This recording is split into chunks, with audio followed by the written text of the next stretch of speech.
Hello, this is Joan from Omotesando, and today we're gonna see how to take care of one of our gardens in a bowl. We have to take into consideration two factors. First of all, the light they need, and after, the water they need. These kind of bowls are amazing because they only need water once a year and indirect sunlight. Light. So we're gonna place our garden in a bowl in a place where they receive natural light, but that is not direct. What would happen if we put them in a place where they receive direct sunlight? That there would be like a sauna effect. The heat would be super high inside, and that would be not good for the plants. That's why we can put them in a place where they receive indirect sunlight. Also, it's okay if they receive a bit of direct sunlight, but only if it's early morning, that the light is not that strong, or late afternoon. Now we're gonna talk about the water that a garden in a bowl needs. It is super easy to take care of because it only needs water once a year. We say once a year, but it's kind of approximate. What matters is to see if there's still humidity and kind of water inside. So if after 12 months, for example, we look inside and we can see humidity, we can see condensation, we don't need to water it.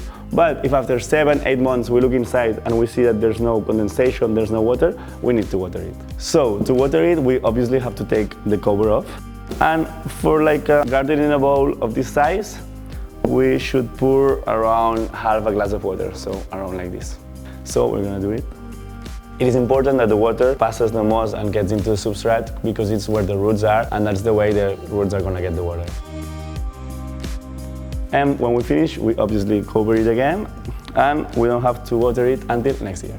Now we're gonna see how to prune our garden in a bowl. After a while, the plants that are inside the garden in a bowl are super happy because the environment is amazing for them and they keep growing a lot. And there's the point where they touch the glass, and then we can choose either pruning them or not. Normally we choose to prune them because aesthetically it looks nicer, so now we're gonna see how to do it. First of all, we're gonna obviously take the cover off, and then we're gonna prune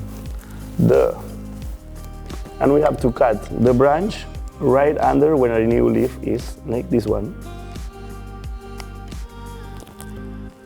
All right, we're gonna prune it a bit more so you can see it.